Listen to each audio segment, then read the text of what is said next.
की रक्षा करती रहती हैं।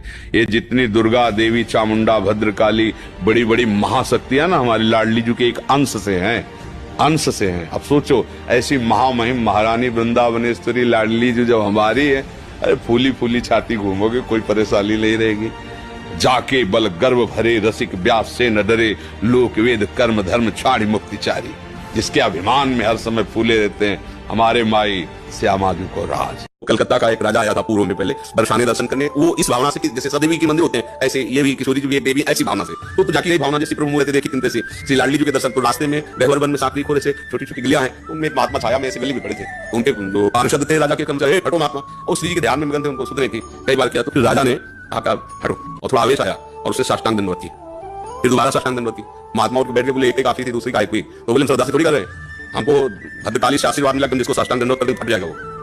तो 2 बार तुम्हें दंडवत की, तुम्हारे बोले दिन भर लगे कुछ लेकर पाओगे। बोले क्यों? बोले वैसी देवी की उपासना करते जा, तुम्हारी देवी को सोनी लगाने का भी सौभाग्य नहीं है। ये निकुंजेश्वरी महारानी सी किशोरी जो है, बोले जाओ देखना। तो देखा तो महल की सीढ़ियों में सब आद्या शक्ति हाथ जोड़े खड़ी, श्री जी के यंत्र से सब प्रकट है। लाडली जी कल से बहुत ही आहत हो, और आहत होने के पीछे सबसे बड़ा कारण है,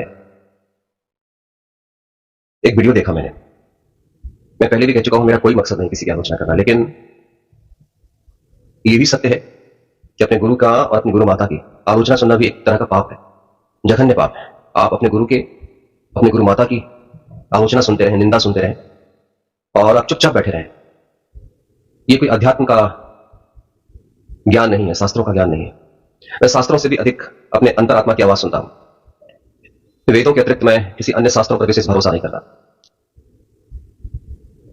एक बात मैं आप सबसे पूछता हूं, कोई व्यक्ति आपके पास आता है और भावावेश में आकर के वो आपसे कहता है कि मैं अपनी मां से अत्यंत प्रेम करता हूं, और मेरी मां इतनी सुंदर है, इतनी प्रतापी है, इतनी दयालु है, इतनी करुणामयी है, तुम्हारी माताएं जैसी तो हमारी मां के घर में झाड़ू लगाते हैं, तुम्हारी मां की औकात क्या है? मेरी मां चाहे तो तुम्हें इस रास्ते से गुजरने दे और इस रास्ते से ना गुजरने दे।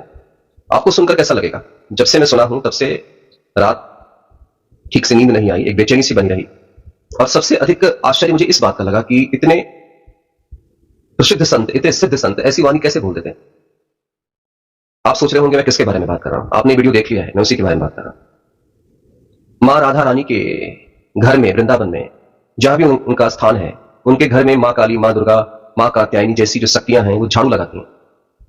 मैं मानता हूं मां राधा सृष्टि की जननी, और मां राधा और मां काली और मां कात्यायनी और मां दुर्गा में कोई अंतर नहीं है। लेकिन यह शब्द कह देना कि राधा मां के घर में मां काली, मां दुर्गा जैसी शक्तियां झाड़ू लगाती हैं और राधा रानी की अनुमति ना हो तो काली जैसी शक्तियां जो है वो प्रवेश में नहीं कर पाएंगी। ठीक है, मान लिया, मैं आपकी भाव भक्ति और आपके भावावेश को समझता हूं। मैं मानता हूं कि आप अपनी मां से अत्यंत प्रेम करते हैं। मैं मानता हूं कि मां राधा से आप अत्यंत प्रेम करते हैं। मुझे इससे कोई भी परहेज नहीं है, मुझे इससे कोई भी सरोकार नहीं है, कि मुझे इससे कोई भी दिक्कत नहीं है। लेकिन दिक्कत यह है कि हम जिसे मां मानते हैं, हम जिसे गुरु माता मानते हैं, उसके संदर्भ में ऐसी टिप्पणी करके आप शिव भक्तों के, शाक्तों के, शैवों के मन को ठेस पहुंचा रहे हैं। आध्यात्म ये नहीं कहता कि आध्यात्म में आप ऐसी भावावेश में आकर के आप ऐसी वाणी और ऐसे वक्तव्यों का आप अनुसरण करने लगे जिससे कि दूसरों की भावनाओं को ठेस पहुंचे।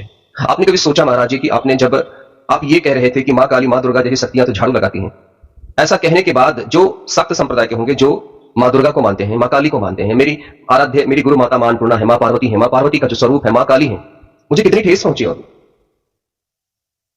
कोई मां राधा के बारे में छोटी सी गलती बोल दिया तो आपने उससे जाकर के क्षमा मांगने के लिए मजबूर कर दिया।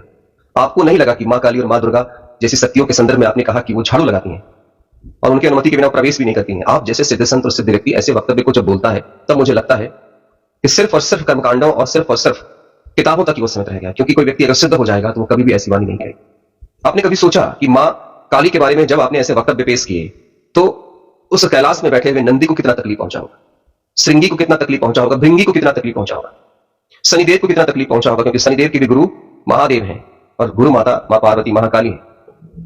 आपने कभी सोचा कि जितने भी शाक्त संप्रदाय के और जितने भी शायद पथ संप्रदाय के हैं उन्हें कितनी तकलीफ पहुंची होगी। लेकिन शैवों में एक खासियत है, जो शैव है वो भोले भाले होते हैं, वो ज्यादा तवज्जो नहीं देते, क्योंकि जिसके पास वास्तविक शक्ति और वास्तविक पहचान होती है ना, वो ज्यादा बोलता नहीं, चुपचाप रहता है। लेकिन मैं तो अबोध हूं, मैं तो नादान हूं, मैं बिल्कुल एक उच्छृंखल बालक हूं। मैं अपनी मां के लिए, मुझे अगर कोई अपशब्द कहे तो मैं उसका वध कर दूं, इससे भी पीछे मैं नहीं हट सकता। तो मेरे कहने का मतलब यह है कुल मिलाकर के कि अगर कोई ऐसा कह रहा है, मैं कोई चर्चा ही नहीं करना चाहता, मैं कोई शास्त्रों का वक्तव्य भी देना नहीं चाहता कि महाकाली ऐसी हैं, और मैं भी चाहूं तो मां काली के बारे में, मां दुर्गा के बारे में कहने लग जाऊं कि खड़गम चक्रदेश परिगाम चूलम मुसंडम सिरा संखम संदतिम कैरिस नडांग। तो कहने का मतलब कुल मिलाकर यह है ना कि मां राधा, मां काली, मां दुर्गा सब अलग थोड़ी हैं, सब उनके ही अलग अलग रूप हैं और भिन्न भिन्न रूपों में प्रकट हुए। लेकिन आप ये जो कर रहे हैं, ऐसे जो वक्तव्य दे रहे हैं, मैं हाथ जोड़ के प्रार्थना करता हूं, ये वक्तव्य भविष्य में वैष्णव, शैव और शाक्त के बीच में कलह उत्पन्न करेगा। आप इतने प्रसिद्ध स्तर पर हैं, आपकी प्रसिद्धि इतनी उच्च हो चुकी है कि अभी सब के सब आपके पीछे दीवाने हैं, लेकिन सब दीवाने नहीं हैं आपके।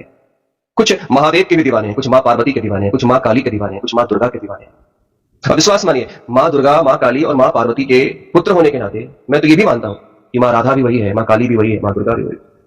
लेकिन ये कह देना कि मां काली झाड़ू लगाती हैं, ऐसी शक्तियां, ऐसे वक्तव्य पेश करने के बाद एक बात तो सुनिश्चित हो जाता है कि संतों को ऐसी वाणी और संत होने के नाते और इतने प्रसिद्ध संत और सिद्ध संत होने के नाते इस तरह के वक्तव्य पेश करने का मतलब एक बात तो सुनिश्चित हो जाता है कि अभी खालीपन है, बहुत खालीपन है।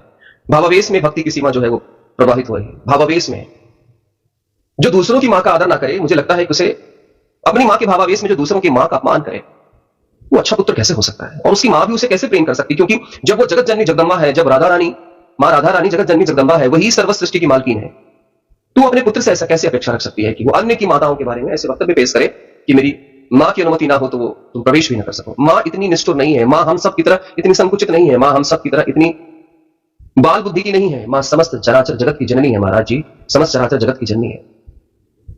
दुर्गा सप्तशती में मंत्र है ना, या देवी सर्वभूतेषु मातृरूपेण संस्थिता नमस्तस्यै नमस्तस्यै नमस्तस्यै। समस्त मां में जो स्थित है वो तुम ही हो, राधा मां में भी वही है।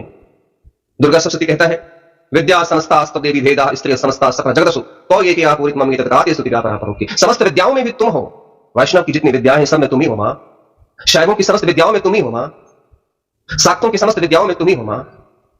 तो वर्षाने की मां राधा में भी मां ही है, और अगर काशी के अन्नपूर्णा माता है तो वो भी वही है, दोनों में कोई अंतर नहीं। प्रेम और भावावेश में आकर आप किसी के साथ किसी की भावना को ठेस पहुंचाने के अधिकारी नहीं। मैं हाथ जोड़कर विनती करता हूं, मेरी स्थिति तो आप सबके समक्ष बिल्कुल नगण्य है, मैं बिल्कुल बालक स्वरूप हूं, मेरी तो कुछ भी स्थिति नहीं। मैं भी उसी काशी की धरती पर अभी लौट रहा हूं जमीन पर। मैं प्रयत्नशील हूं, मैं काशी विश्वनाथ को गुरु रूप में और अन्नपूर्णा माता को, महाकाली को गुरु माता के रूप में स्वीकार करके मां अन्नपूर्णा के भोजन का पान करके ही काशी विराज पाता। कम से कम मां के बारे में ऐसे वक्तव्य मत बोलिए। एक पुत्र को बहुत कष्ट होता है, पूरी रात नींद नहीं आ सकी, पूरी रात नींद नहीं आ सकी, क्योंकि एक पुत्र कर क्या सकता है? आप सब बहुत शक्तिशाली अवस्था में, पुत्र कुछ नहीं कर सकता।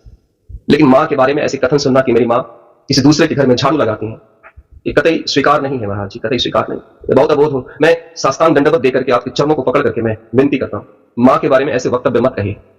इस सृष्टि में जब जब भारत ने, इस सृष्टि में जब जब अपने अधिकार के लिए, अपने शास्त्रों के लिए युद्ध लड़ा, तब तब एक ही बात कहा, महाकाली जय जय मां काली। मां राधा का नाम लेकर के कोई तलवार नहीं उठे इस राष्ट्र की सुरक्षा के लिए।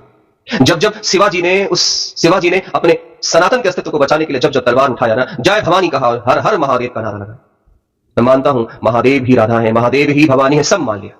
लेकिन कुछ पुत्रों के घर बड़े छोटे हैं महाराज जी। आपकी माता अगर बहुत बड़े उच्च भवन में रहती है, बहुत विशाल भवन में रहती है, इतना विशाल भवन के संसार में उससे सुंदर कुछ नहीं। मेरी मां शमशान में ही रहती है, मेरे बाबा शमशान में ही रहते हैं। उनके लिए ऐसे शब्द का प्रयोग मत करिए ना कि मां झाड़ू लगा, ऐसे शब्द का प्रयोग नहीं करिए, क्योंकि एक बालक के मन को ठेस पहुंच सकता है। समझिए, एक बालक दुखी हो सकता है। जितने भी आपको पता है, आपने जब से मैं वो वीडियो देखा है जिसमें आप ये कह रहे हैं, मैं इतना बेहबल हो चुका, इतना अंदर से इस तरह से टूट पड़ा, बाल भाव क्रोध भी आया। मैं कर क्या सकता हूं? मेरी शक्ति क्या है? मेरी शक्ति क्या है? मेरे पास कितने सब्सक्राइबर है कौन जाने। लेकिन फिर भी मैं आवाज उठाने की हिम्मत करता हूं और मैं कहता हूं, मेरी जगत जननी जगदम्बा ही महाकाली ही मां राधा है, मां राधा ही महाकाली। अगर आपको लगता है कि आपकी मां राधा ही सब कुछ है, मैं उनके चरणों में भी लौटता हूं, उनके चरणों को भी पकड़ता हूं, तो उसमें ही मां काली दिखती है मुझे। और किसी शास्त्र की बात करते हैं, किसी कथा की बात करते हैं, कहानियों का बात करते हैं, और उसके आधार पर आप कह देते हैं कि मुझे लगता है ये उचित नहीं है महाराज, उचित नहीं। इस संसार ने जब जब अपने शौर्य का प्रदर्शन किया है, तब तब महाकाली का नाम लेकर के अट्टहास करके उन शत्रुओं के गर्दनों को उड़ाकर सनातन की रक्षा करने का प्रयास किया है। हर हर महादेव की गूंज से इस सनातन की रक्षा करने का प्रयास किया है। जब श्री राम शक्ति पूजा करते हैं तो मां भगवती की करते हैं। जब भगवान श्री राम जब विजय प्राप्त करना चाहते हैं, देवाधिदेव महादेव की पूजा करते हैं। इसलिए मैं ये नहीं कहूं, मेरी मां तो अत्यंत ही प्यारी है, और मेरी मां तो इतनी सरल है कि कोई बुलाए ना बालक की मां मेरे घर में झाड़ू लगा दो, मेरी मां तो इतनी है कि झाड़ू भी लगाते हैं। रामकृष्ण परमहंस की कथा तो सुनी ना, मेरी मां वही राधा है। जब मैं आंखें बंद करता हूं, स्मरण करता हूं, राधा ही मां काली है, मां काली ही राधा है, दोनों में कोई भेद नहीं। विश्वास मानिए, आपकी इस वक्तव्य से शिवगणों को बहुत तकलीफ पहुंची, बहुत तकलीफ पहुंची। शिवगण दुखी है महाराज आपसे, शिव के गण दुखी हैं आपके इस वक्तव्य से, दुखी हैं। और विश्वास मानिए, शिवगणों को अपनी माता से इतना प्रेम है ना कि वो महादेव की भी नहीं सुनते, वो भोलेनाथ की भी नहीं सुनेंगे। और अगर मेरी मां, अगर हम किसी की आलोचना कर देना कि वो बुरा है मां, तुम अच्छी हो, और देखो ना वो तो तुम्हारे घर में मेरी तुम्हारे सामने नतमस्तक है, पानी मांगती है, मेरी मां प्रसन्न नहीं होने वाली, मेरी मां झापड़ मारने वाली, भगवती मार देंगी झापड़। भूल गया वो मंत्र, विद्या समस्ता स्तव देवी भेद स्त्रिय समस्ता सकल जगदशु तो ये क्या पूरी मम्मी तत्काल स्त्री व्याकरण रोकते। सब में मैं ही हूं पुत्र, सबका सम्मान करना सीखो। इसलिए मेरी मां तो सिखाती है, भगवती सिखाती है, महाकाली सिखाती है, दुर्गा सिखाती है, सभी की माताओं का सम्मान करो। अच्छी मां तो वही होंगी ना मां, और राधा मां बहुत अच्छी है। आपको मिसकंसेप्शन हो गया, आपकी संकल्पना में दोष आ गया महाराज जी। मैं विनती करता हूं, हाथ जोड़कर साष्टांग दंडवत देकर के मैं प्रार्थना करता हूं, सैव और साक्तों की भावनाओं को ठेस मत पहुंचाइए।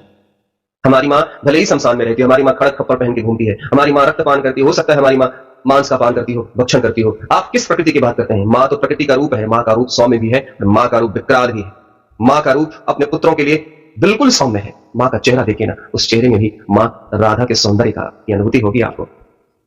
इसलिए मैं सभी से भक्तों से, सभी शाक्तों की तरफ से मैं आपसे प्रार्थना करता हूं, और सभी से भक्तों शाक्तों को मैं कहता हूं, धैर्य रखिए, अपनी मां पे भरोसा रखिए। मेरी मां कहीं झाड़ू नहीं लगाती, मेरी मां कहीं झाड़ू नहीं लगाती, सब मां एक ही है।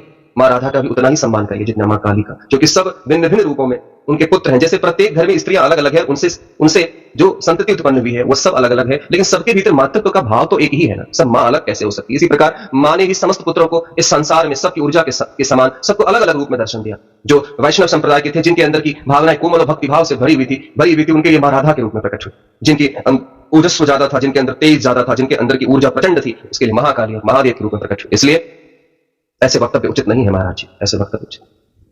हर हर महादेव, जय मां काली। महादेव कल्याण करे। संसार में एकमात्र कोई गुरु बन सकता है तो देवादिदेव महादेव, और गुरु माता के रूप में मां काली। अब कोई देहधारी किसी के लिए गुरु बनने योग्य नहीं, क्योंकि कोई देहधारी व्यक्ति